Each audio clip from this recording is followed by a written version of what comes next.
Welcome back, everyone, to Channel 10's live coverage of the 1984 Mummers Parade.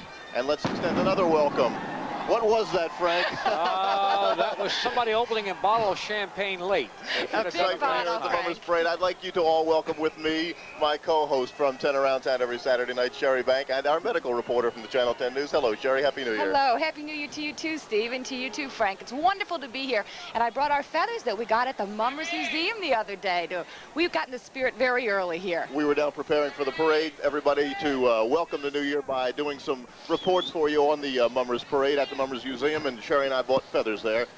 And what do we have here, Frank? The Oregon Club. Well, the Oregon Club, organized in 1934, is celebrating their 50th year, and they're getting ready to come into the judging area. Oregon Club headed by Captain Bill Dix, veteran mummer Bill Dix. And, of course, all the categories of the fancy division and some costume. King Jockey, King Clown, Trio Clowns, Special Mention, Juvenile, will all come here to the City Hall judging area. As the final fancy club of the 1984 fancy division, the Oregon organization begins its way. And the captain will be first. Bill Dix will be first. His 1984 theme will be titled Journey to the Lost World of the Crystal Galaxy. Captain Bill Dix of the Oregon New Year Association. And as you can see, the colors, the workmanship that went into this captain's suit, and of course we're going to see presentation from the captain pertaining to his theme, Journey to the Lost World of the Crystal Galaxy. It looks like, Frank, they're trying to make the other clubs green with envy. Oh, my gosh. That is quite a few good shades of green there. Sherry, now I know why you're the medical reporter. Lines like that, he needs Makes you treatment. sick? Is that what you're going to say? He needs treatment. Let me say, if my doctor looked like her, I'd go every day. Oh, flattery will get you everywhere. I didn't mean it, Dr. Steingart, if you're listening. I didn't mean it. I didn't mean it. Frank, let me ask you something. Is this theme from the movie The Dark Crystal? I didn't see the picture, the motion picture, so I can't be rightfully fact. I do know, here comes Captain Bill Dix of the Oregon New Year Association with his 1984 presentation, Journey to the Lost World of the Crystal Galaxy.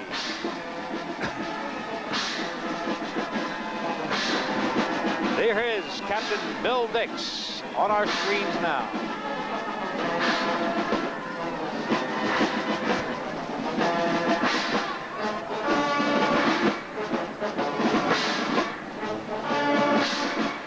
I would say you're getting as authentic as the movie, the book, anything pertaining to the Crystal Galaxy you are seeing right here, because they duplicate it from costume to presentation.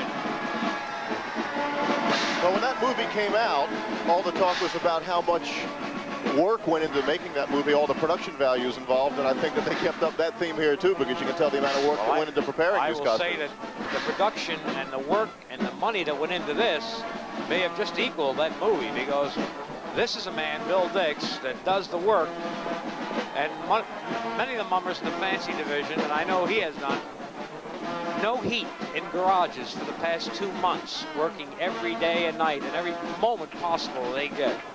And this is the final outcome. You talked about money, Frank. Do you have any idea how much money goes into these costumes? Well, I used to say years ago hundreds of dollars, but we are now into thousands. There is no limit to what these people spend. What do they do with the costumes after they finish in this year's parade? Well, a costume like this, of course, would be in demand for other parades and exhibits, you know, outdoor exhibits. And that's where they try, and then they try to raise the money in any way possible shape they can, and if not, it comes out of their own pocket. Dues of the club members. Well, the string bands are able to raise money by performing. Personal appearances. Right. Are these same groups able to raise money that way too? Wherever they can, wherever possible. It's more difficult for them. Because of the lack of the music presentation that the string bands have.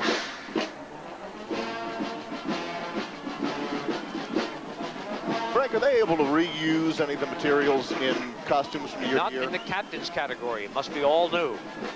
Must be all new. And impressive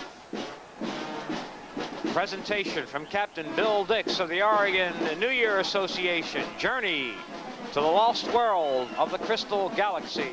And you just saw a man pass through your camera with a full beard that was colored green for this presentation. I want to see how he gets that green out of his beard. They're getting a round of applause here at City Hall, which is where we are, of course. Well. Okay, Steve, I need your expert pronunciation in this next one. Then I think you're in trouble. Larry Kane told me about you. Pronounce that. Not the word the. What comes after that? Pterodactyl. Pterodactyl za. All right, I'll take the third word, za.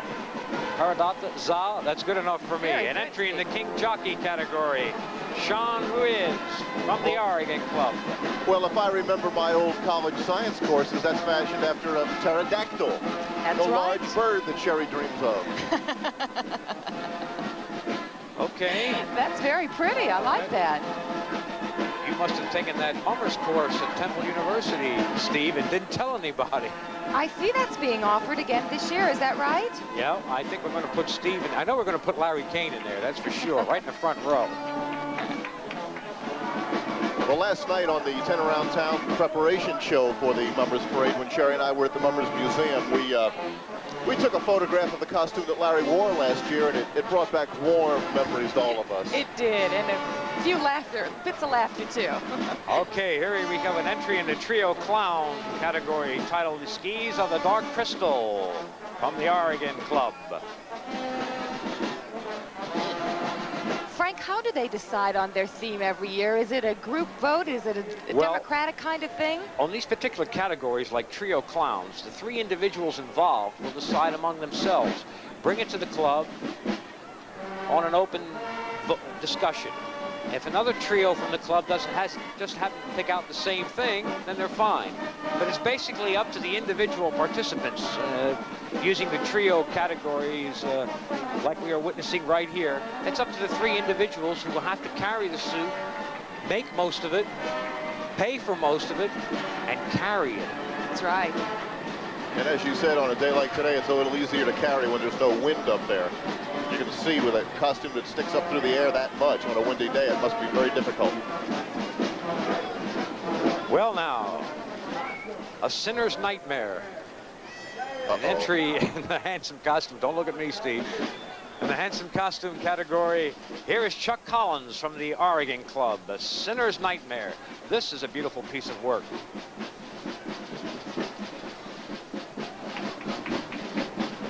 He's doing some strutting there with all of that on his back. That's wonderful.